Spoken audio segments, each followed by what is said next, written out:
Hey everyone, it's Derek with OPTP. Today, as part of our spring training video series, we're gonna go through a 3-exercise warm-up sequence using our foam roller. Let's get started. Okay, so all these movements are a little bit more advanced, but I will show you how to scale them back. You will obviously need a foam roller. I've got my silver axis roller here, which is a great choice for all these warm-up exercises. The first thing that we're gonna do is move from a squat into an overhead reach, stand, and repeat. So this is a great first movement to engage in to get the body warmed up. So what we do is we set the feet just outside of the hips, toes angled forward or even slightly out, the roller down in front of the body. What we're gonna do from here is drop down into a squat. Now you can go from halfway all the way down to full depth. I'm gonna go about halfway here. Once you reach the depth that you kind of desire, you're gonna take the roller and then bring it overhead, holding that down squat position. From there, you're gonna stand up, then drop and repeat. And we're just gonna move into this nice methodical pattern now, from squat to overhead reach to stand. And as you move through this, you should start to feel the legs warm up, but also as we move into that extension throughout the back, you're gonna feel a wonderful level of activation and mobility throughout the mid-back, which is obviously a really critical area to warm up prior to exercise or sport. So move through this one for about 30 seconds and then we'll move on to exercise number 2. Okay, the second exercise requires us to take our roller and we're gonna position it kind of at a 45-degree angle away from the body here.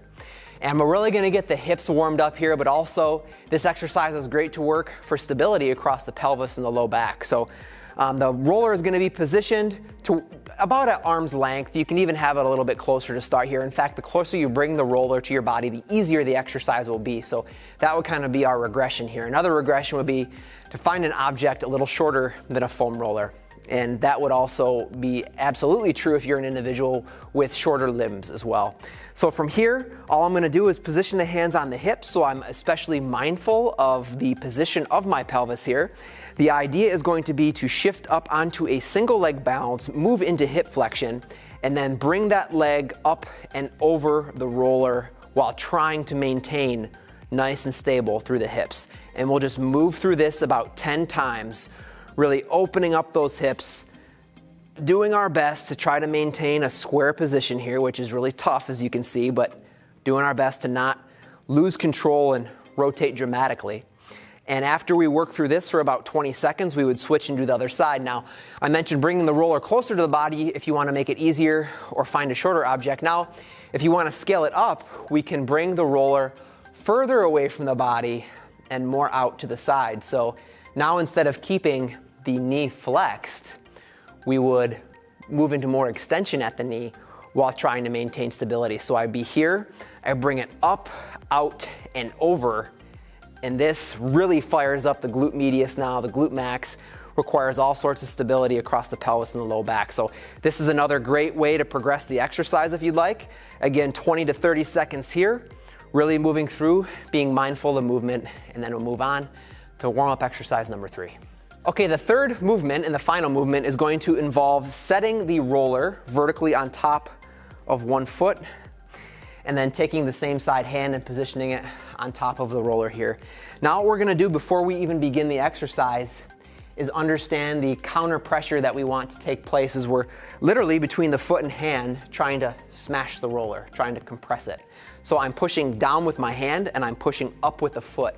Now as I kind of understand that concept, I'm going to move into hip flexion while maintaining this activation here. And I want the activation to originate in the trunk. So I'm really mindful of staying tight and engaged through the midsection here. That's in fact where all this strength is drawing from. Now you can see I'm trembling here as I'm creating that compression on the roller. Now from this position, we can either hang out here if you want to kind of engage in the regression of this exercise, or you can begin to hip hinge forward. So the roller would now be kind of in slight contact with my knee. I'm still maintaining contact between the foot and hand, obviously. I'm squeezing, I'm staying compressed, I'm maintaining a nice neutral spine here. I'm really loading into this grounded leg.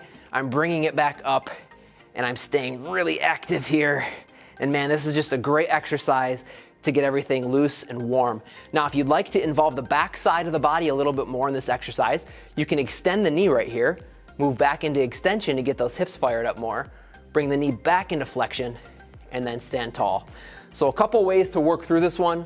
Either way, these are 3 excellent warm-up exercises. All right, everyone, thanks so much for watching. Now, the Silver Axis foam roller is an extremely versatile tool, not only great for all sorts of exercise, but also because of its moderate density, it's a great choice for traditional foam rolling or myofascial release as well. To learn more about it, just go to optp.com. Thanks again, and we'll see you next time.